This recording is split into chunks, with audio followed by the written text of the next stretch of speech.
हरियाणा चुनाव के नतीजे आए और परिणामों में बीजेपी को जीत मिली है, लेकिन बीजेपी चुनाव जीत कर भी हार गई है। हो सकता है सुनने में आपको ये बात थोड़ा सा अचंभित कर सकती है, थोड़ा सा हैरान कर सकती है कि आखिर मैं ऐसा क्यों कह रही हूं, लेकिन मैं ऐसा अपने आप से नहीं कह रही हूं, बल्कि जिस तरह के जो है नतीजों में जो चीजें सामने निकल कर आई हैं उससे ये साफ हो गया है कि बीजेपी जीत भले ही गई है, लेकिन जीत कर भी हार गई है। क्योंकि जो नतीजों में देखा गया है वो ये कि कैबिनेट में जितने भी लोग थे नायाब सिंह सैनी के, वो ज्यादा से ज्यादा लोग चुनाव हार गए हैं। और भले ही बीजेपी कितनी भी खुश हो, लेकिन अंदर खाने ये बात सच है कि बीजेपी जीत कर भी हार गई है। वैसा क्यों कहा जा रहा है, इसी पर हम अपनी स्पेशल रिपोर्ट में करेंगे बात। नमस्कार, मैं हूं अंशिता। तो हरियाणा चुनाव को लेकर बहुत ही दिलचस्प स्थिति बनी हुई थी। बहुत ही आखिर तक ये माना जा रहा था कि बाजी कुछ भी हो सकती है। कांग्रेस लगातार ये मान रही थी, और कांग्रेस ही नहीं, जबरदस्त जो रुझान आ रहे थे वो कांग्रेस के पक्ष में आ रहे थे।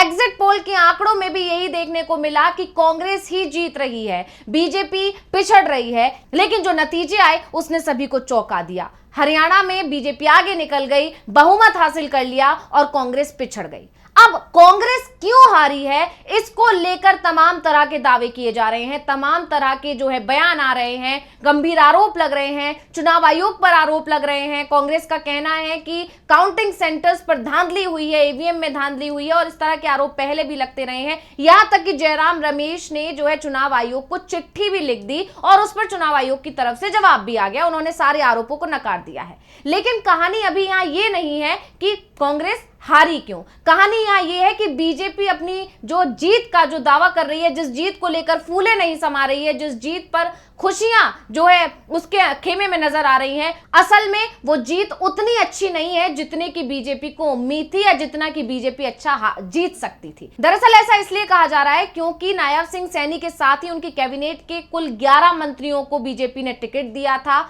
दोबारा से इन पर जो है दाव लगाया था, लेकिन ये 11 में से 9 सीट्स बीजेपी हार गई। और ये अपने आप में बीजेपी के लिए बहुत बड़ा झटका है। कहीं ना कहीं बीजेपी के लिए ये जनता का संदेश है, जनता का मैसेज है कि जनता बीजेपी के कामों से खुश नहीं थी। जनता बीजेपी जो दावे कर रही थी, जो वादे किए थे, जो 5 साल या पिछले और उससे पिछले 5 साल यानी कि कुल 10 साल का जो कार्यकाल बीजेपी का रहा, उससे जनता खुश नहीं थी। और उसी का नतीजा ये रहा कि मंत्री जो थे, उन मंत्रियों में से मात्र 2 मंत्री ऐसे रहे जो अपनी सीट बचा ले गए, बाकी के 9 मंत्री अपनी अपनी सीट हार गए। पहले उन मंत्रियों के नाम जान लेते हैं जो चुनाव हार गए हैं, उसके बाद हम आगे की चर्चा करेंगे। तो आपको बता दें कि पंचकुला सीट से ज्ञानचंद गुप्ता को टिकट दिया गया था, जो चुनाव हार गए। जगाधरी से कंवरपाल गुर्जर को टिकट दिया गया था, वो भी चुनाव हार गए। बल्लभगढ़ से मूलचंद शर्मा अपनी सीट बचा ले गए हैं। लोहारू से जयप्रकाश दलाल चुनाव हार गए। रानिया सीट से रंजीत चौटाला भी हार गए। हालांकि मैं आपको बता दूं, रंजीत चौटाला निर्दलीय चुनाव लड़े थे, क्योंकि बीजेपी ने इनको रानिया सीट से टिकट नहीं दिया था। ऐसे में नाराज होकर इन्होंने जो है निर्दलीय पर्चा भरा था और ये अपनी सीट नहीं बचा पाए। अब बात करें हिसार सीट से, डॉक्टर कमल गुप्ता को भी टिकट दिया था बीजेपी ने, ये भी अपनी सीट नहीं बचा पाए, हार गए। पानीपत ग्रामीण सीट से महिवाल डांडा ने अपनी सीट बचा ली है और इन्होंने जीत हासिल की। अब अगर बात करें अंबाला सीट की, यहां पर असीम गोयल पर बीजेपी ने दोबारा से दांव लगाया था, लेकिन ये भी बीजेपी के जो उम्मीदें थी उन पर खरे नहीं उतरे और हार गए। इसके अलावा थानेसर सीट से सुभाष सुधा पर दोबारा से बीजेपी ने दांव लगाया था और टिकट दी थी इनको, लेकिन ये भी अपनी सीट नहीं बचा पाए। इसके अलावा बात करें नूह की, तो संजय सिंह चुनाव हार गए, और नांगल चौधरी से अभय सिंह यादव को बीजेपी ने टिकट दिया था, ये भी अपनी सीट नहीं बचा पाए। अब ये नतीजे जो आए, जो मंत्रियों के लिए जो नतीजे आए बीजेपी के लिए, ये एक बड़ा झटका माना जा रहा है। साफ साफ माना जा रहा है कि कहीं ना कहीं बीजेपी को ये जनता का मैसेज है कि वो आपके काम से खुश नहीं है। वहीं जानकार अब ये दावा कर रहे हैं कि जो बीजेपी ने आखिरी वक्त पर जो टिकट काटे अपने विधायकों के, क्योंकि ज्यादातर विधायकों के टिकट काट दिए थे, इसमें से मंत्रियों के भी कईयों के टिकट काटे हैं बीजेपी ने, तो उस वक्त तो पार्टी में भगदड़ मची थी। ये नजर आ रहा था कि बीजेपी के अंदर जो है खेमेबाजी हो गई है, बीजेपी के अंदर नाराजगी हो रही है। लेकिन कहीं ना कहीं पार्टी का वो दाव थोड़ा सा सही साबित हुआ और उसी का नतीजा बीजेपी को उसके पक्ष में मिला। जनता ने नए चेहरों पर तो भरोसा जताया, लेकिन जो पुराने चेहरे थे, जिन्हें दोबारा से बीजेपी ने मैदान में उतार दिया, उनको सिरे से नकार दिया। बीजेपी को साफ साफ जनता का मैसेज मिल गया है। वहीं अगर मैं बात करूं कांग्रेस की, तो कांग्रेस कहीं ना कहीं बीजेपी पर भारी पड़ती हुई भी नजर आई। कांग्रेस पर जनता ने भरोसा जताया। अब आप में से कुछ लोग कहेंगे कि कांग्रेस हार गई है, तो फिर मैं इस तरह के दावे क्यों कर रही हूं? तो मैं आपको बता दूं, उसकी वजह है कांग्रेस का बढ़ा हुआ वोट शेयर। आपको बता दें कि कांग्रेस का वोट शेयर इस बार 11% बढ़ गया है। ऐसा इसलिए क्योंकि 2019 विधानसभा चुनाव जब हुए थे, तब कांग्रेस को 28% वोट मिला था,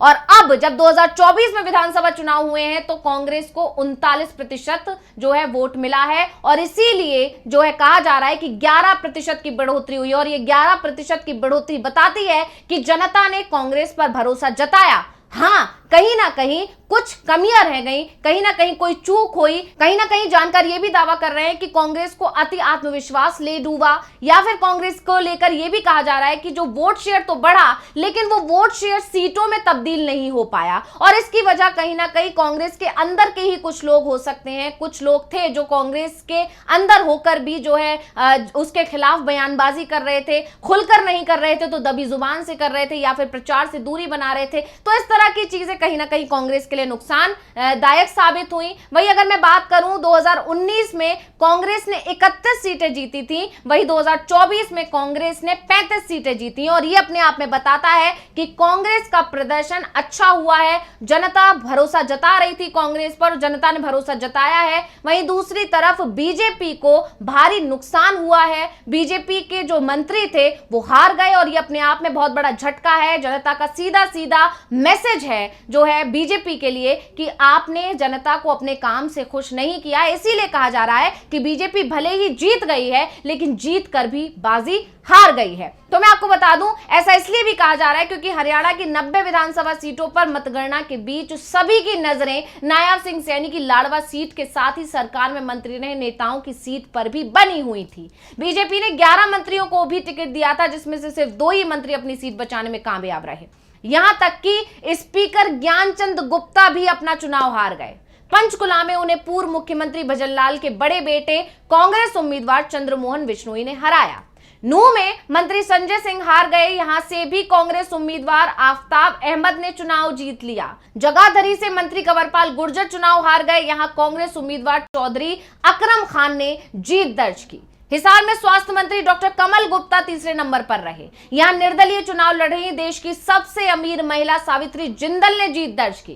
थानेसर में मंत्री भाजपा उम्मीदवार सुभाष सुधा चुनाव हार गए, यहां भी कांग्रेस उम्मीदवार अशोक अरोड़ा ने जीत दर्ज की। रानिया की बात करें तो रानिया से मंत्री रणजीत चौटाला चुनाव हार गए, यहां इनेलो बसपा उम्मीदवार अर्जुन चौटाला ने जीत दर्ज की। अब यहां गौर करने वाली बात यह है कि जितने भी मंत्री हारे हैं उसमें से मात्र 2 निर्दलीय या फिर इनेलो ने जो है सीट्स जीती हैं। इसके अलावा सारी की सारी सीट्स कांग्रेस के खाते में गई हैं। तो ये अपने आप में एक मैसेज है कि कांग्रेस पर जनता का भरोसा बढ़ रहा था। जिन जिन सीट्स पर बीजेपी ने अपने उम्मीदवार रिपीट किए, उन सीट्स पर बीजेपी को नुकसान उठाना पड़ा है। वहीं इसके अलावा दूसरी बात यह भी है कि निर्दलीयों से कांग्रेस को कहीं ना कहीं नुकसान हुआ है, और जो गठबंधन हुए, ये जो इनेलो है या जेजेपी है, इसने भी जो है कांग्रेस को नुकसान पहुंचाया है, जिसके बारे में राहुल गांधी लगातार दावा कर रहे थे। लगातार राहुल गांधी अपने बयानों में अपने चुनाव प्रचार के दौरान कह रहे थे कि जो भी निर्दलीय चुनावी मैदान में उतरे हैं, या जो भी जितने भी ये गठबंधन जो टूटे हैं, या छोटे छोटे जो ये पार्टियां हैं, इन पर भरोसा नहीं करना है, ये सब बीजेपी की एबीसीडी पार्टियां हैं। तो इस तरह के दावे कांग्रेस कर रही थी, लगातार राहुल गांधी कर रहे थे, लेकिन उस चीज का नुकसान कांग्रेस को भुगतना पड़ा, और उसी का ये जो नुकसान नतीजों पर झलकने लगा, और नतीजों में कांग्रेस पिछड़ गई और बीजेपी आगे निकल गई। वहीं बीजेपी की बांटो और सत्ता हत्याओं नीति हरियाणा में कामयाब रही। ये जो नतीजा है ये इस तरफ इशारा कर रहा है। आईएनएलडी और बीएसपी का जो अंतिम समय पर यानी आखिरी समय पर जो गठबंधन हुआ, उसने बीजेपी की जीत में बड़ा योगदान दिया, और इस तरह का लगातार दावा किया जा रहा था कि ये जो गठबंधन टूटे हैं या ये जो नए गठबंधन बने हैं, ये सब बीजेपी की रणनीति का एक हिस्सा है। लगातार कांग्रेस इस चीज को लेकर आगाह कर रही थी जनता को। लगातार इस तरह से कांग्रेस जो है बताने की कोशिश कर रही थी कि ये सब दिखावा है, ये सिर्फ और सिर्फ जनता के साथ छलावा है, और इससे ज्यादा कुछ नहीं है। बीजेपी को इस बार दलित और जाट वोटरों के उससे दूर जाने का डर लग रहा था, और इसीलिए उसने आईएनएलडी बीएसपी गठबंधन करवाकर उसके डर को कम करने का काम किया।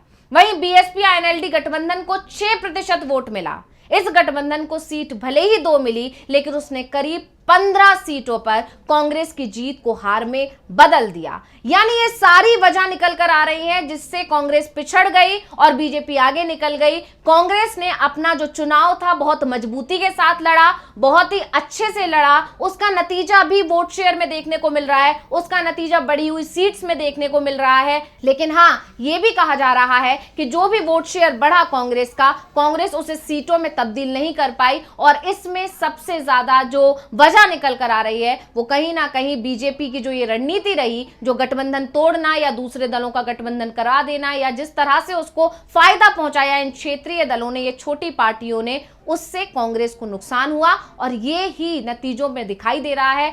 लेकिन जहां भी जनता को मौका मिला है, जनता ने साफ साफ ये मैसेज दिया है, जनता ने ये दिखाया है कि बीजेपी के काम से जनता खुश नहीं थी। हो सकता है कि कांग्रेस इसे समझने में कहीं ना कहीं थोड़ी सी चूक गई और इसीलिए उसको नुकसान हो गया। बाकी इसके अलावा आरोप तो कांग्रेस की तरफ से लगाए जा रहे हैं और जो आरोप लग रहे हैं उसमें कहीं ना कहीं सच्चाई भी नजर आ रही है। जैसा कि मैंने आपको बताया था कि विनेश फोगाट भी पिछड़ रही थी और जैसे ही वो अपने काउंटिंग सेंटर पर पहुंची, तुरंत नतीजे पलटने लगे और उसके बाद आखिरकार विनेश फोगाट ने अपनी जुलाना सीट पर जीत दर्ज कर ही ली। तो इस तरह से धांधली के जो आरोप लग रहे हैं, वो इस तरह की जो खबरें आई उससे कहीं ना कहीं सच भी साबित होते नजर आ रहे हैं। और उसके अलावा ये बहुत सारी वजह निकल कर आ रही हैं कि बीजेपी कैसे जीती और कांग्रेस कैसे हारी। लेकिन बीजेपी जीत कर भी कैसे हारी है, ये भी सबके सामने दिखाई दे रहा है। तो इस रिपोर्ट को लेकर आपका क्या कहना है, हमें कमेंट करके अपनी राय जरूर दीजिएगा। इसी के साथ मुझे दीजिए इजाजत। देखते रहिए डीवी लाइव। नमस्कार।